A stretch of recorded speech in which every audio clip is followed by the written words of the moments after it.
fully vaccinated more than 6 months ago and had not received a booster. Their cases are reportedly mild.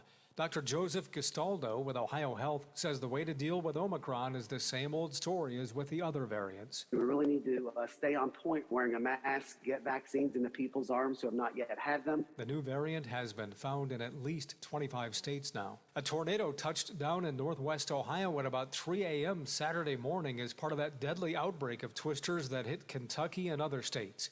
Brittany Bailey with ONN affiliate WBNS-TV in Columbus has more. The National Weather Service confirms an EF1 tornado touched down 3 miles south of the village of Ada in Hardin County. The Hardin County Sheriff tells us a business and home were destroyed, power lines were torn down, and a few other houses also suffered damage. But no one was hurt there. I'm Brittany Bailey. And I'm Dave James on the Ohio News Network. Live and local conversation for the Ohio Valley continues shortly. Here on the Watchdog Morning Show with Howard Monroe. This holiday season, give family and friends the gift of a night out at West Banco Arena and Capitol Theater. With tickets and gift certificate offerings, there's something for everyone. Call 304-233-7000. That's 304-233-7000. CA House Music has all the gear to make your music legendary. With all the best gear, including Fender, Epiphone, Yamaha, and more, CA House will have you rocking in no time. Get the most for your money with everyday low prices. And we meet or beat internet pricing. Play before you buy and let our product specialists help you pick out the instrument that's right for you.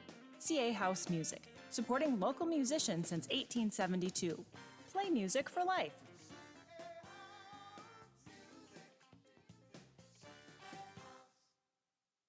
There's no room for quitters on a job site, not on the crew and not in the toolbox. When a job gets tough, I respond with force.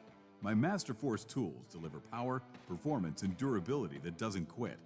Tools like my 20-volt cordless hammer drill. The brushless motor technology in that drill gives me up to 30% more power and 1.5 times the battery life. Professionals need tools they can rely on. Master Force tools, available at Menards. Highland Sports Complex is the coolest destination for sports and entertainment the Ohio Valley has ever seen. Pop in for some open basketball in our field house or reserve some turf time for your next practice or game on our synthetic fields. Online registration is open for development classes and leagues for youth and adults. Highland Sports is also the hottest destination for birthday parties and other events. So come challenge yourself on our play climb and enjoy your favorite virtual reality game in the arcade. No memberships required, so visit highlandsports.com to find your next entertainment experience and get ready to reach new heights. From the Watchdog, here is your local weather forecast for your start to the work week. Sunny, high of 50. Tonight, mostly clear, low of 30. And for your Tuesday, expect sunny conditions with a high of 50. And that's your local weather forecast from the Watchdog. The views and opinions expressed on the following program are not necessarily those of this station or its sponsors. I'm not a Monday guy. I'm not crazy about it either. I also don't like Tuesdays, Wednesdays, or Thursdays. Are you ready to go? I'm warning you, I'm seriously stressed out here. You always drink like this so early in the morning? Isn't it a bit early in the day for the bottle, even for you? Keep your voice down. Your father's listening to the radio. Make the radio call. It's time to get up. It's time to hear that pop. This tape will self-destruct in 5 seconds. We are go for launch.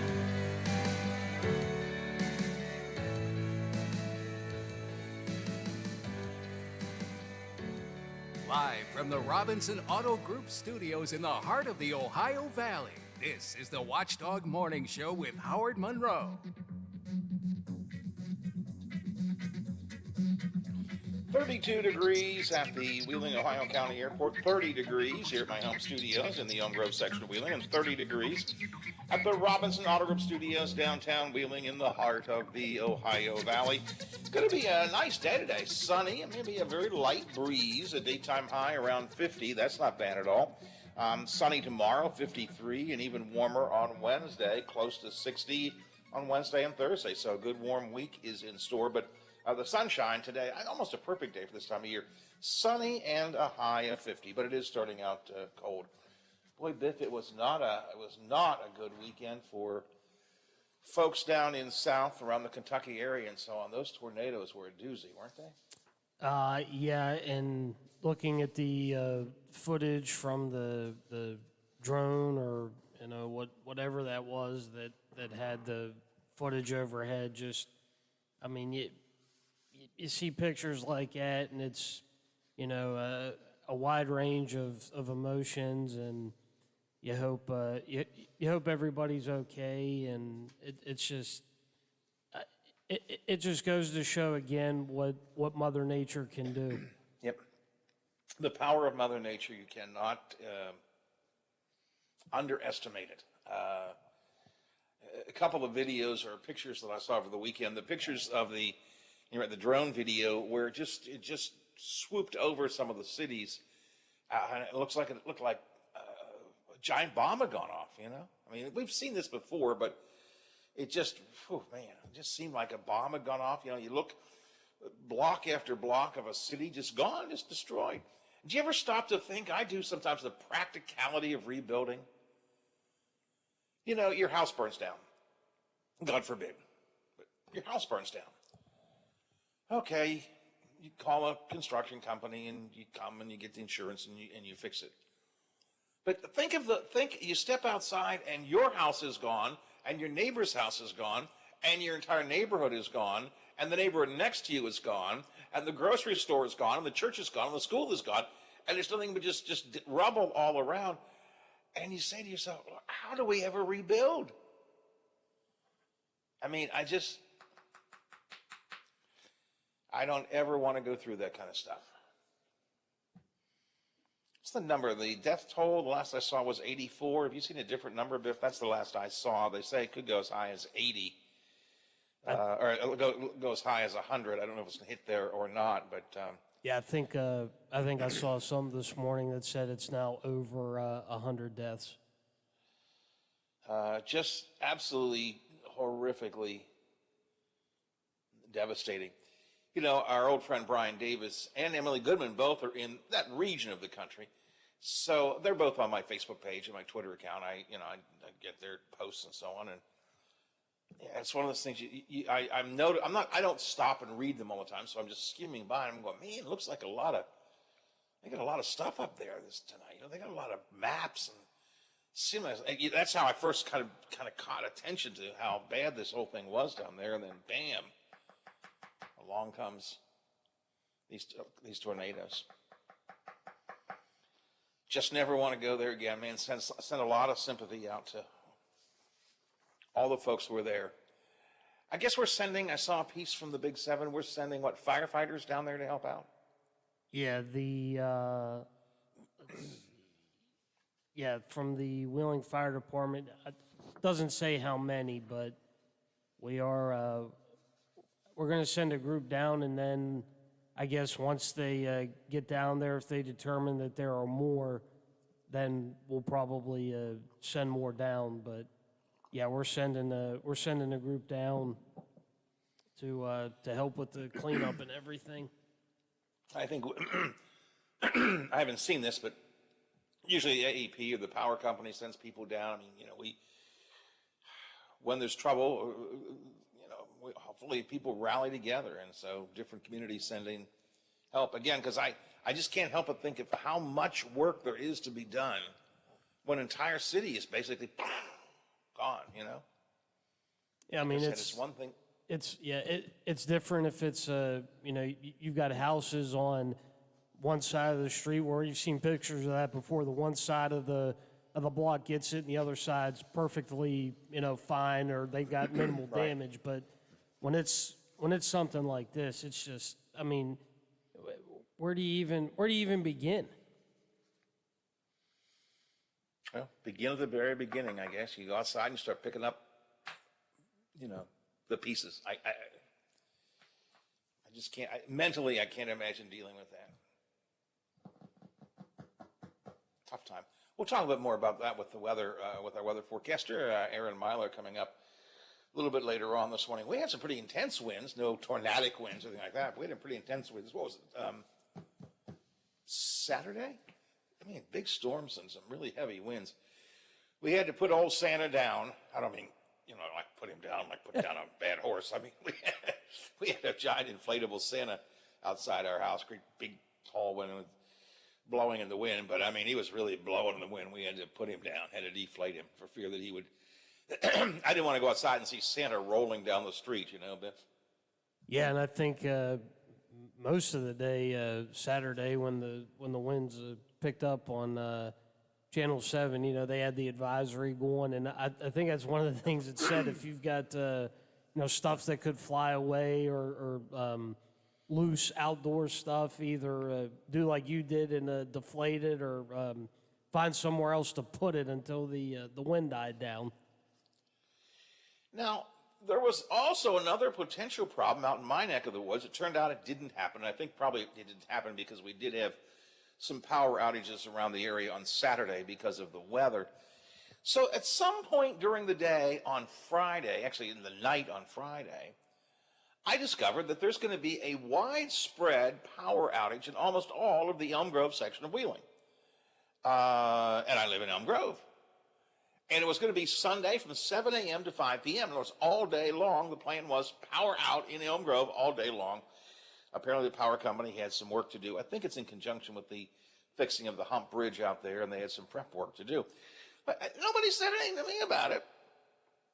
Now, apparently, according to investigations that I have done, all right, Dave Palmer told me, but apparently my house was not among those scheduled to be without power, and they were calling the individual homes and saying, you're not going to have power. My question is, why wasn't there more of a public announcement of this and better coordination with the city? The first I heard of this widespread power outage, all of Elm Grove, businesses, residences, the critical thing is traffic lights and so on will be without power as well on Sunday, all day long, 7 a.m. to 5 p.m. on Sunday. Why wasn't there more of a public announcement made? The first I heard about it was when Bob Herron sent out a press release from the city of Wheeling saying he was a little ticked off about this whole thing. He said he was disappointed. There was no communication with the city. Nobody said to the city, hey, would you like to maybe get some cops out there to direct traffic Sunday afternoon when these stoplights are gone? Apparently, nobody communicated with the city.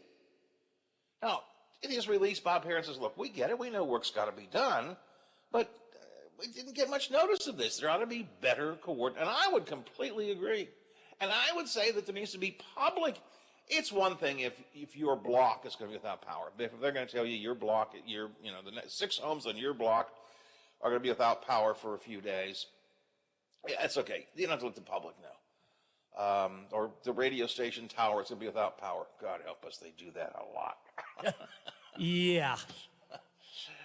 Just let us know. You don't have to let the general public know that. But when you're talking about the entire section of Elm Grove, it affects people more than just their homes. It affects the businesses, of course, but it also, I said, traffic signals is the thing that got me the most. So the city manager was very upset about that, and he was a little irritated. The AEP folks said, let me get the quote here from the newspaper. They're claiming that. We don't make big announcements about this to follow safety and security protocols. Safety and security always the number one priority. What's the safety issue with saying there's going to be power out? Now, how is making that as a public announcement a security issue? I don't get that. The safety issue was when you think about, specifically think about Elm Grove, when you think about the McDonald's intersection there with no traffic control. That's a busy intersection. Yeah, especially if you're trying Sunday mornings church, Sunday afternoons people going up to shop or whatever. I mean, picture that with no it's a catch as catch can. It's bad enough if you come out here it's bad enough when it's working. Well, yeah, I mean, I'm afraid there are going to be accidents. That's what I was going to say. I mean, I had until I think I found out that they had canceled it. Want to say Saturday night maybe, but I was already preparing to have old school church with no lights and the candles and everything, and to make it worse, how cold it was yesterday morning. I couldn't have imagined service at 9:30, as cold as it was, if having no heat or anything, but it especially like you said, just even trying to get out there would have been an adventure.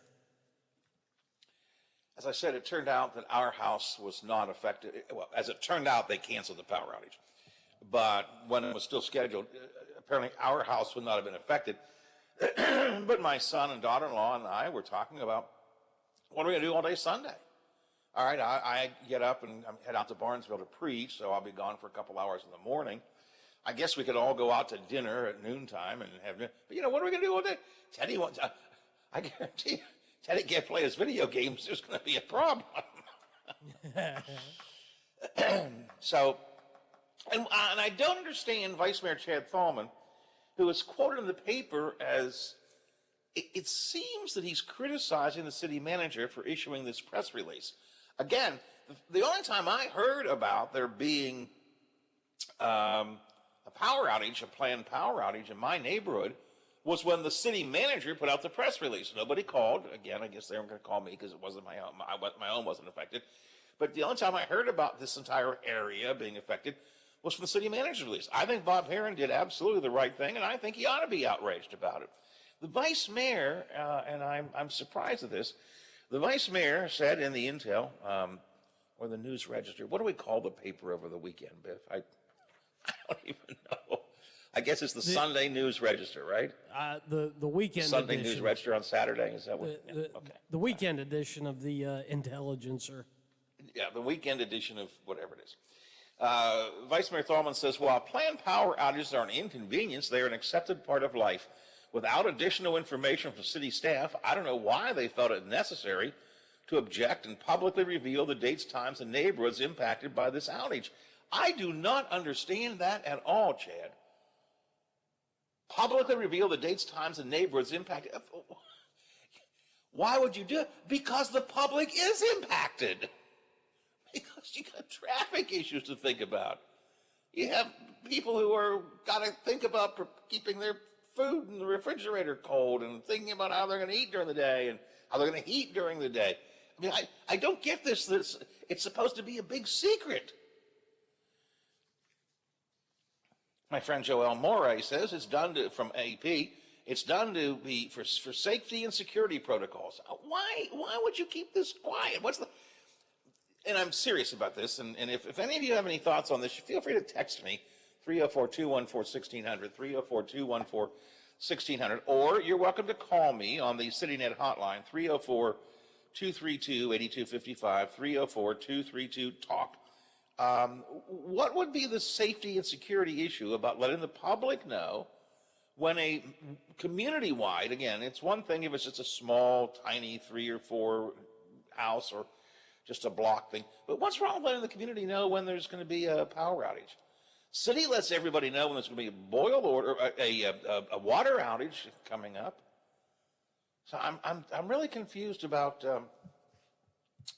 why Joel would say that it's a security safety issue, and I don't understand why the vice mayor seemed to think it was a bad thing that the city manager put the information out. I don't know why they felt it necessary to object and publicly reveal the dates, times, and neighborhoods impacted by this outage. Why would you not? I don't get it.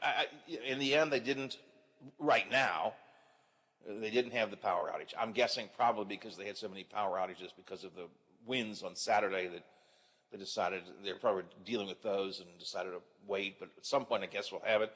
Let the public know, will you? Yes, let the people know, yeah. And then I talked to several people who are like me, Biff. They don't answer their phones. I don't answer my phone. Phone rings at home, I don't answer it. My wife will sometimes. But if you hear, when my wife answers the phone, if you hear that little pause that sounds like it's going to go to a recording, hang up.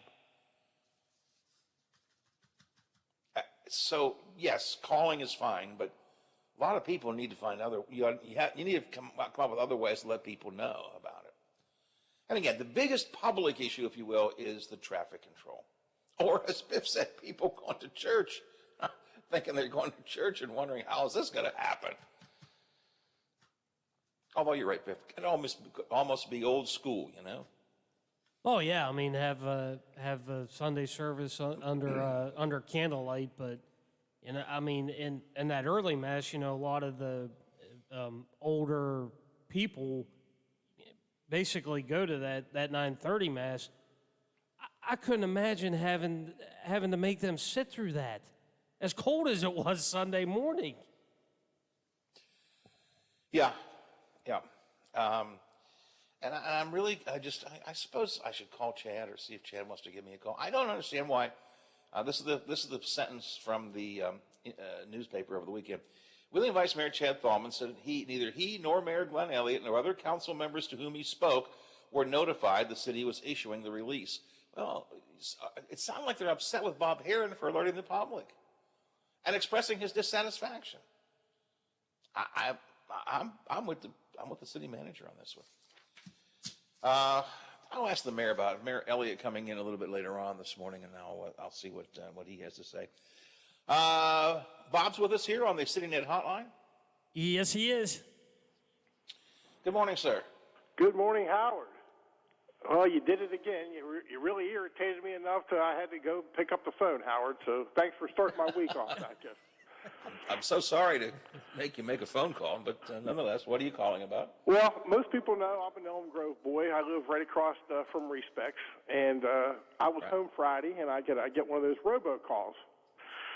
And I answer it, and I don't think they identified themselves from the power company, but I'm not sure, because I was skeptical even of listening to it to. Right.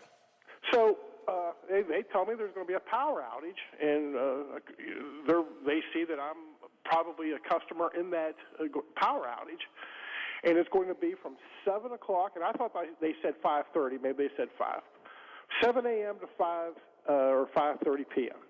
And I was kind of stunned. That's a long time. And my first thought was, how cold is it going to be? That's a long time for your furnace not to be running. Am I going to have to make some kind of adjustments here, backup? And first of all, let me say this because I am third. Chad Thalman ought to keep his nose out of this. Why would he even say publicly like that? Bob Heron's been doing this a long time. He's been taking care of Wheeling a long time. He ought to keep his trap shut, especially if he's sitting up here in Warwood. This is an Elm Grove issue. Tried to get that off my chest. Biff, I think we did fire him up a little bit. I think let me get back. Just a little. Let me get back to the topic here. So I tell my neighbor they got young kids. And, okay. Are you sure? I said, yeah. I made this call. Across the street, we're pretty tight. I told them. Oh, no, I didn't get a call. All right, my wife comes home. She's communicating with the neighbors via, texting and stuff. They all kind of think I don't know what I'm talking about. None of them got a call. Nah, this ain't going to happen. Hey, that's great. Then I read the paper, /Saturday/Sunday edition. And I see that, yes, this is going on. And, yes, I'm irritated with Bob Heron because of Mr. Thalman. I know things like these need to be done. But that long a time in December? So, yeah, it's the timing and the coordination. Absolutely. I suppose it has to be done. They just laid this on, and I didn't know. So where I live, I know I'm going to be flat dab in the middle of this, because they've already been stringing the cable down on Lumber Avenue. So I go that's what they've been doing. You're right. Okay, yeah. So I put two and two together, Howard. I'm not the smartest guy. I'm certainly not as smart as Mr. Thalman. But I figure, okay, they're working on cable down here. This is a third party. This is not the electric company. This has to be connected. So in one of my daily excursions through the neighborhood, I stop and I talk to the nice flag guy. Hey, is this a coincidence? Are you guys, I know you don't work for the electric company, but you're working for them, correct? Yes, sir. Hey, what about Sunday? Well, they're kind of keeping it a secret. We know some of us have to work. We don't know the full extent. Okay. So I know I'm right in the middle of it. I'm on Overbrook Avenue. This is all taking place on lumber. I don't know how far it's going to go. I don't know if it's going to affect Respects. I don't know. Nobody knows. I know the snobby side on the other side of Elm Grove. I won't mention any names on terrace, but I think you guys are kind of safe. You know, they're making this as I don't think it's going to affect everybody in Elm Grove, but it's going to affect me. And I understand things happen. But again, Howard, that's a lot. If the Steelers were going to be playing at 1 o'clock, I'd have really been jacked. Well, you hit a lot of the things, but again, my biggest thought was traffic. All the lights would be out. You know, where, as you mentioned, where you are over there at the, what's that, Manchester Bridge, Schilling Bridge there? Yeah, the McDonald's intersection there. All the lights through Elm Grove. I assume they all would not have power. They all would be out. Some of those intersections are tough to get through to begin with. Schilling Bridge, McDonald's in particular, are always difficult, you know, to navigate when the lights work, let alone when they don't. And I get it. If they had given the city adequate time for the police to have prepared traffic control ahead of time, then maybe they could have dealt with that. But from Bob Herron's press release he sent out, I don't think they did. I don't think they gave the city adequate time. Well, Howard, now that you mentioned that, now I don't know if Mr. Thalman is aware of this because there hasn't been a press release, but the traffic signal by respect on 40, on 40, where you go up towards Triadelphia, for the past couple of weeks, it's just been a flashing light. Red on 40, or I'm sorry, yellow on 40, and then red if you're going to turn up the hill there. I think that's Halstead. I'm not. You know what I'm saying, or make the left. Right. I know exactly what you're talking about. Yeah. Okay. It's been like that for at least 2 weeks. When they first I just started don't get this. Again, I'm assuming there was a pretty serious accident there, right? Boom, right there, where they had to send you up the hill around it. Now, am I 100% sure that has something to do with it? But come on. You know, you're not going very fast there. So people are adapting to that, Mr. Thalman. I don't get the secrecy of this. That's what confuses me. Well, to stick up for Joel, let me say this.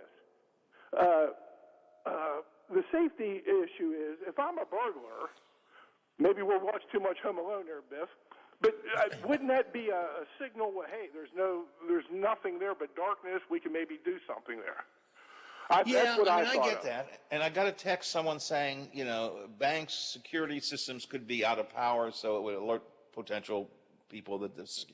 But my thought is that you let them know that we've told these people, I mean, there's going to be a power outage, but everybody knows about it. I'm thinking if you're a bank, you don't have a security, you might want to, you know, send somebody. That's my point about same thing with the police and the intersection. I get that it has to be done, and the lights aren't going to work, or maybe a security system not. But let people know enough time that they have somebody there to protect the place. What gets me, you know, the whole secrecy thing about this.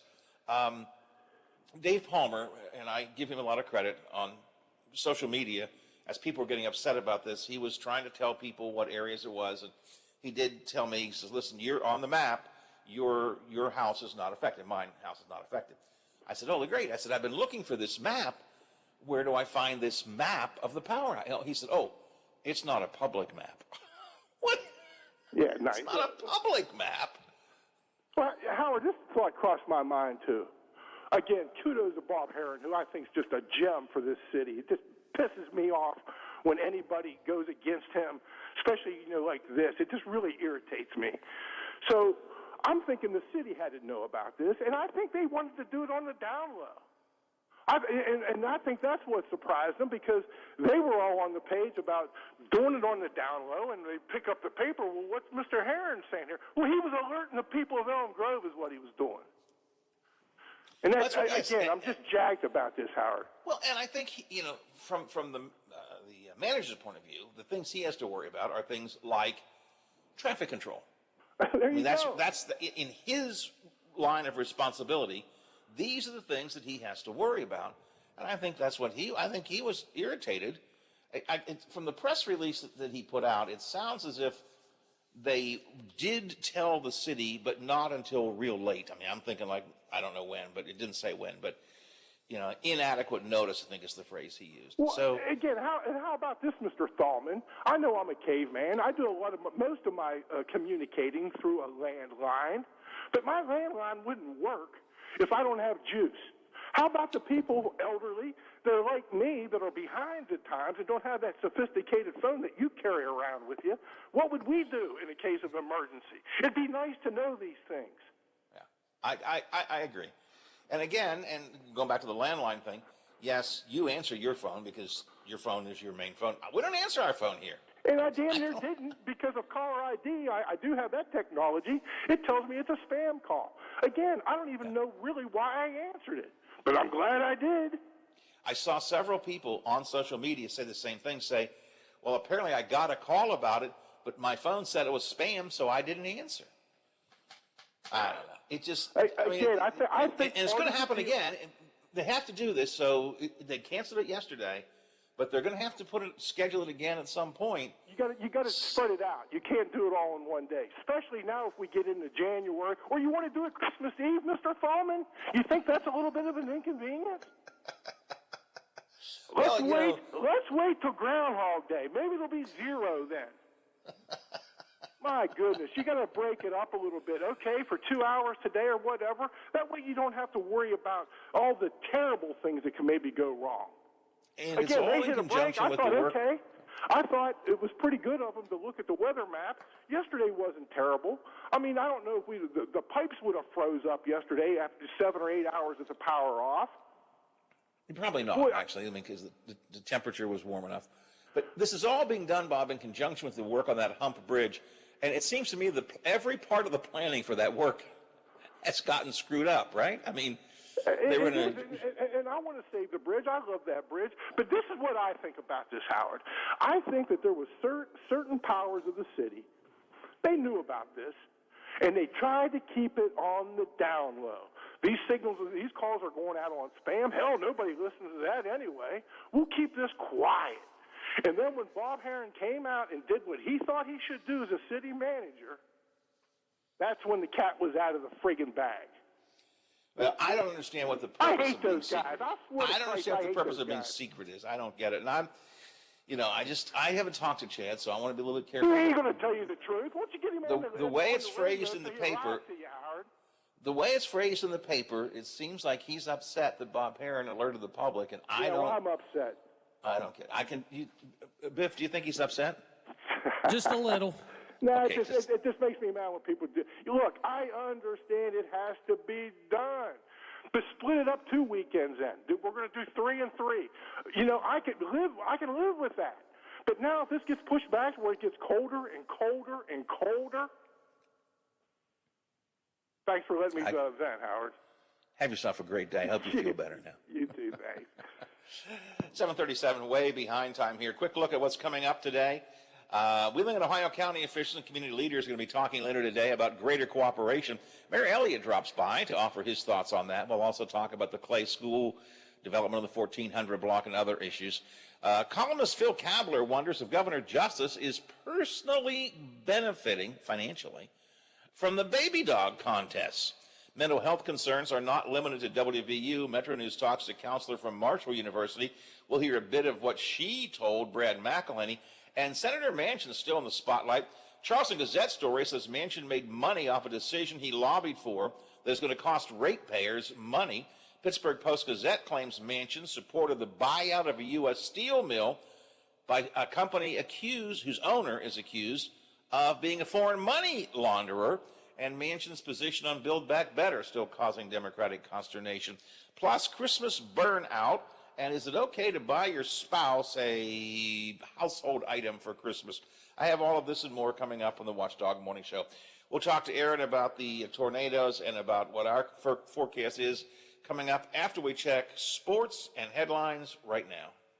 The WTRF Channel 7 News Update is brought to you by Thomas Auto Centers, Mall Road, St. Clairsville.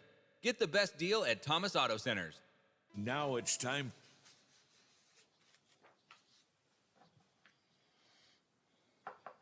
BC Ohio Valley, only on AM 1600 WKKX, the Watchdog.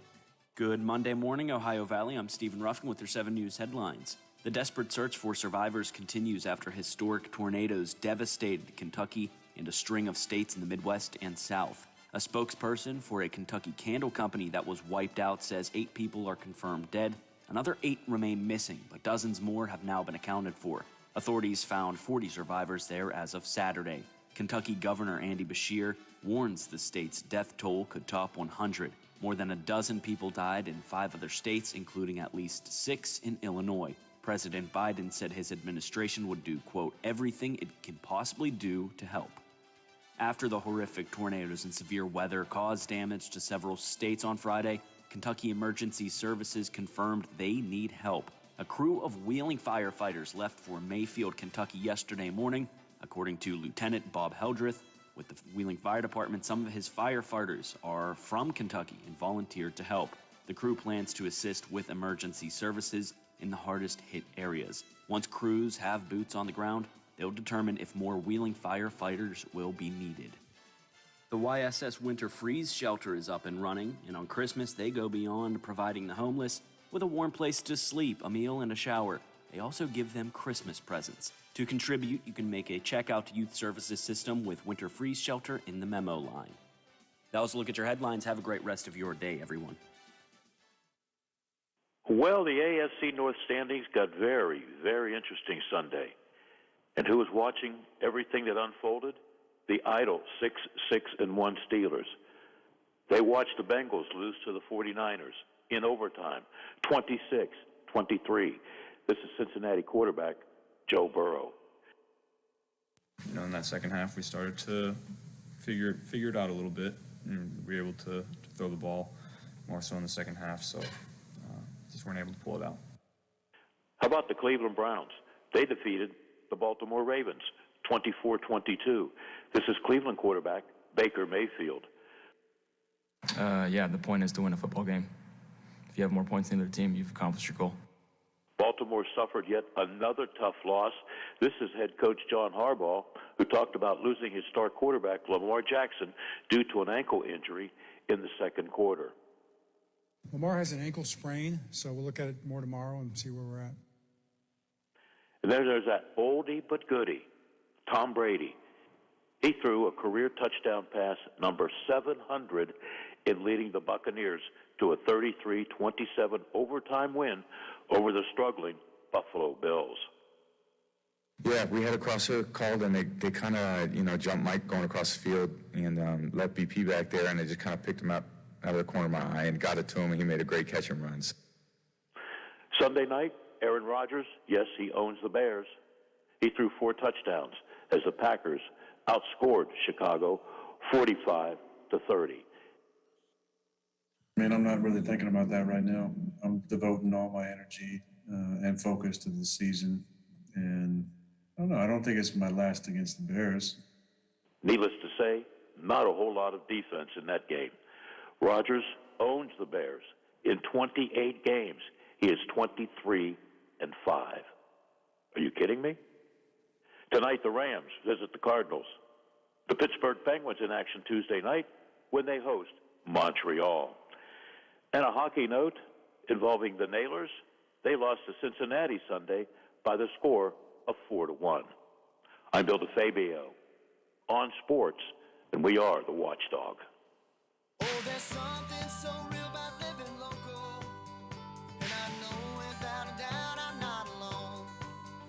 And I'm loving living local. There's nowhere else I'd rather be. Said I'm loving living local. WTRF is working for me. The Ohio Valley is where I love to be.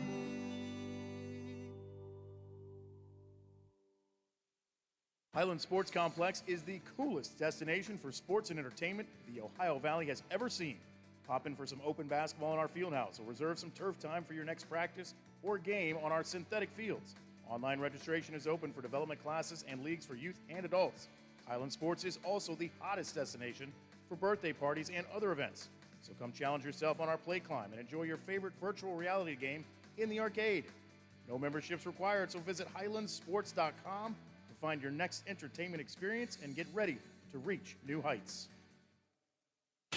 Hi, it's Tony Caridi, host of the CityNet Statewide Sports Line right here on Metro News. Join the Senator, Brad Howe, Coach Greg Hunter, and myself as we discuss the day's biggest sports stories, talking with coaches, former players, and sports writers from all over the state and across the nation, bringing you the latest from the high schools, colleges, and the pro game. So don't miss the CityNet Statewide Sports Line weeknights at 6:06 here on the Metro News Radio Network and streaming live at WVMetronews.com.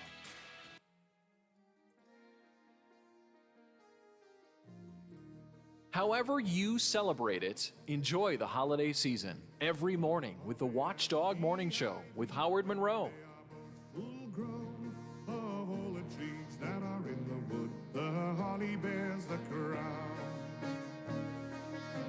Well, it's not really seasonable like Christmassy, but it's going to be a really almost perfect day, I think, for this time of year. Aaron Myler, I like the way the forecast is shaping up for today. You're welcome. I'll take credit for all that. Not the bad weather, but Take the compliments when you can get them. That's right. They don't happen very often, unfortunately, with the weather. You never know. But a nice day, sunny, pleasant temperature, light breeze. I mean, those all define good weather to me. Exactly. I think if I would like to be warmer, but it's December, so we can't ask for December 13th. This is like the best we could possibly ask for the most part. So I'm not going to complain at all. I'm happy with it. 50 degrees, sunny skies all day long. Tomorrow's going to be nice too, 53, and also still pretty sunny. So can't complain. Can't complain. And actually, the temperatures are going to rise for a good bit of the work week until we once again get up to or close to 60 again, right? Yeah, so we're going to just kind of for the next few days here, continue to warm up. 50 today, 53 tomorrow, 57 on Wednesday, and 61 on your Thursday. So like slowly getting up there again. Unfortunately, we did not break the record on this past Saturday. We've got 1 degree short of it, but whatever.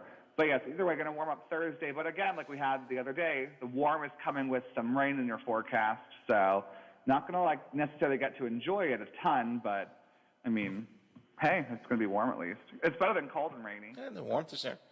And although we are going to drop down after that, still going to be, we're not going to be frigid for the rest of this week. It's going to be down to a little below 50 and around 50 for a couple of days and even into the 30s over the weekend, but not frigid weather. So really, all in all, I mean, you have to accept the cloud and the rain sometimes. Not a bad week at all this week. No, not at all. And it's going to just be warm. I mean, our normal high is 42. So until Sunday, we're all week long, we're sitting well above where we should be technically. So, I mean, we're supposed to with that. Next week should be a little bit above average again. So unfortunately, that's not going to help our chances of snow on Christmas. Not quite there yet where we can rule anything out. But I mean, when you see above average temperatures for the week of Christmas, it's not going to help snow production, unfortunately. But either way, going to just stay kind of warm for the next couple weeks. We did have a very windy and rainy Saturday, I guess it was. That was a bit of a doozy for a while on Saturday. Oh, my God. I know. And, I was here at 4 a.m. on Saturday because I saw everything happening, and I saw what happened down in the central and south parts of the country. And I was like, God forbid. I was like, I'm just coming to work just to, make sure everything's okay in our neck of the woods. And I thought it was going to be, and it was. But I was like, I'm sure you saw what happened in Kentucky. I was not playing any games, and I was like, I would just rather be sitting here looking at everything, ready to go, just in case, because if I'm not here, something's going to happen. If I am here, it won't happen because I'm ready. So. I follow your predecessors, Brian Davis and Emily Goodman, who had been TV7 meteorologists. I follow them on Facebook, and I was watching their Facebook pages with all the coverage of the storms their way and the tornadoes. And, Biff and I were talking earlier, Aaron, I can't imagine the feeling that you have when you step outside first of all, I can't imagine the feeling you have when you look and you see one of those tornadoes coming. There was some great video from storm trackers, not storm tracker like Storm Tracker 7, but the weather guys who follow the storms. There was some great video of the tornadoes. Lord, they were huge. Just frightening beyond belief. This is a day they will be teaching in class for in history class now, in weather school. They will be learning about this day in the future because it's just we haven't seen anything like this. It's not all official yet, but if that ends up being one tornado track that kind of went through, that'll be the longest in history. Yeah. So Really? It's Yeah, just, well, in recorded history. You never know what happened before we started taking data, but yeah, You're right. it would be like a 250-mile path. So if it was, it would be the longest. So it's just a lot. It's crazy. And we were talking, can you imagine how you have to feel? You step outside your home after this storm, and you look, and your house is gone, okay, but the neighborhood's gone. I mean, everything is gone. You look up the street and down the street, and there's nothing but devastation all around you. These are the moments that make me realize how small we are as humans in the grand scheme of life. Because Stephanie was talking earlier. She's like, I can't, like, we had stories about it all morning, and she's like, I can't believe just like wind can do all that. And I was like, we are not relevant in the grand scheme of the earth. I was like, it's insanity, these things that happen. And it's just so sad because I don't think we have official numbers yet, but they're thinking it's going to be upwards of 100 people. I'm pretty sure it's already over 90 that have fatalities. It's just tragic. I don't mean this in any way offensively to Stephanie, because we all think this way. We all think just wind or just water, right? We don't recognize the power of the wind, the power of the water, the power of Mother Nature, really. I mean, her line is one that a lot of people say, well, I can't believe it. It's just a bunch of wind. Yeah, but look what it did, and look what it can do. I think it's just because this is not something that happens on a regular basis. This is probably like once every 40 or 50 years kind of thing. This is not a regular occurrence. But I think it's just like whenever it happens, we talk about it for a while, and I think you kind of forget about it and don't know. It's like it goes in the history books, then you kind of forget for a little bit, and then something else crazy happens again, and you're like, it's to think about it was a perfect storm in the sense of how the storm. It was obviously a terrible storm for everybody, but it's. Yeah, I won't forget to be here all morning. All right, Aaron, at least we're going to have a good week this week. That's the good news. Yeah. A very nice day today, I think. Sunny, breezy, light breeze, and 50, to me, that's nice. Like if it bumped up a couple degrees, that'd be fine, but 50 is okay with me. Sunshine, light breeze. I'm happy with that, especially as I continue to watch the stories of the tornadoes and think, could be us. So I'm glad it's not. Yeah, we got lucky how it was all set up. It just kind of, once it hit like the eastern parts of like Tennessee as a general area, when it hit that kind of like area and towards us, it just, how the setup was, it let everything fall apart before it got over any farther, which is good. All right, thanks, Aaron. I appreciate it. We'll talk to you tomorrow. I appreciate your conversation today. Have a good day. And I appreciate you getting up early on Saturday just to make sure we're okay. No problem. I got you. Sunday or whatever day you get up. See ya. Thanks a lot. Talk to you later. Aaron Myler from the Big 7, WTRF TV. It's 7 before the hour here on the Watchdog Morning Show. Let's get a quick update from ABC on the latest on the tornado damage down south. Search and recovery teams continue looking for survivors from Friday's devastating tornado outbreak.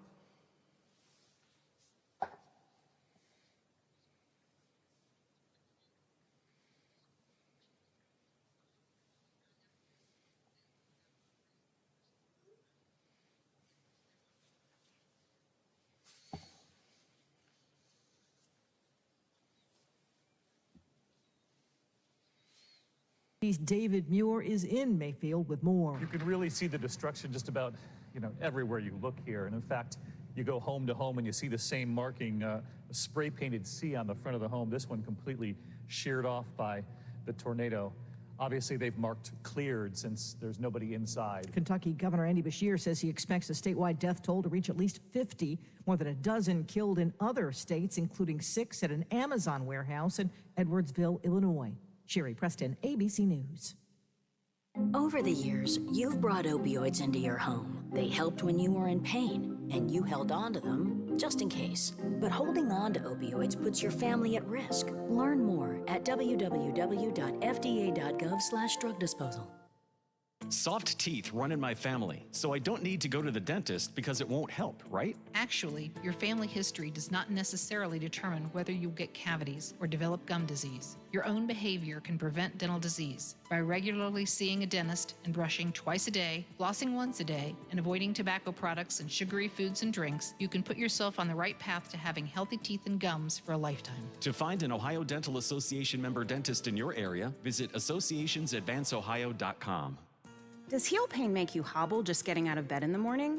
If heel pain is affecting your ability to exercise and meet your walking or running goals, relief is as close as your local podiatrist. Podiatric physicians are highly trained doctors who specialize in medical and surgical treatment of the foot and ankle. Ohio Foot and Ankle podiatric physicians are available across the state and are devoted to providing the highest quality foot and ankle care. To find a member of the Ohio Foot and Ankle Medical Association near you, visit associationsadvanceohio.com. Toyotathon is on, making now the best time to reserve one of the all-new additions to the 22 Toyota lineup, like the first ever Corolla Cross, with available all-wheel drive and more space and efficiency than ever, or the all-new redesigned Tundra with uncompromising full-size power. Visit your Toyota dealer today or go online to buyatoyota.com, the official website for deals. But hurry, Toyotathon ends January 3rd. Toyota, let's go places. Hi, this is Stacy Spry from Spry's Mail Center Plus. It's that time of year to get your packages to your loved ones for the holiday. We send UPS, FedEx, DHL, and the United States Post Office. We're also the official shipper for Ohio Valley favorites like Patsy's Pizza, Figueretti Spaghetti Sauce, Jebbia's Fruit Baskets, and Coleman's Fish. Just give us a call and we'll make all the arrangements. As always, we do copies, faxes, emails, scanning, mailbox rental, and much more. Once again, we're teaming up with WKKX for Letters to Santa, so have your kiddos stop by with their letters to read on air by Santa himself. For any shipping or office needs, call me, Stacy Spry, at 304-232-1885. And finally, thank you for giving my family the pleasure of serving you and your family for over 14 years.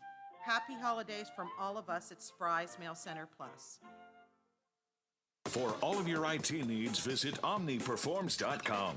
Omni Strategic Technologies, the only IT company that the watchdog trusts. Quaker Steak and Lube at the Highlands is the perfect place to relax after a long day.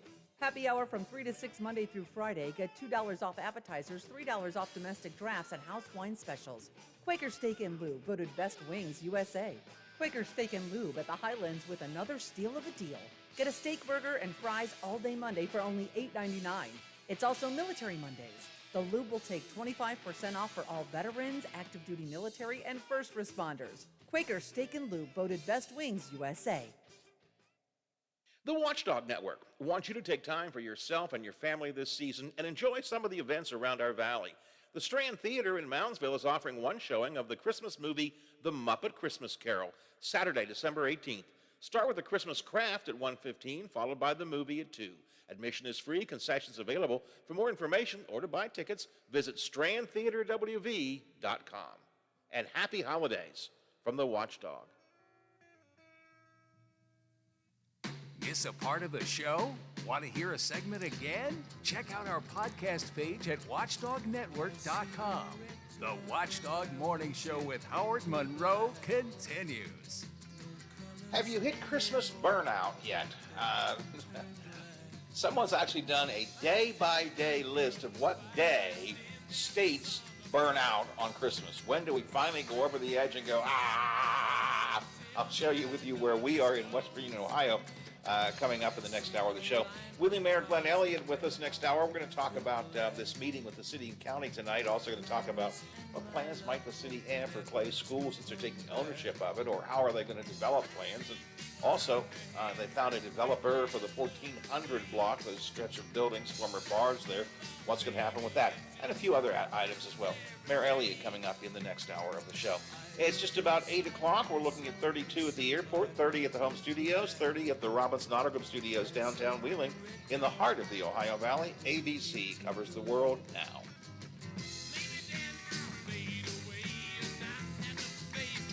The Watchdog is FM 98.1, AM 1600 WKKX Wheeling. FM 97.7, AM 1370, WVLY Moundsville. The ABC News is brought to you by Thomas Auto Centers, Mall Road, St. Clairsville. Get the best deal at Thomas Auto Centers. From ABC News. Okay.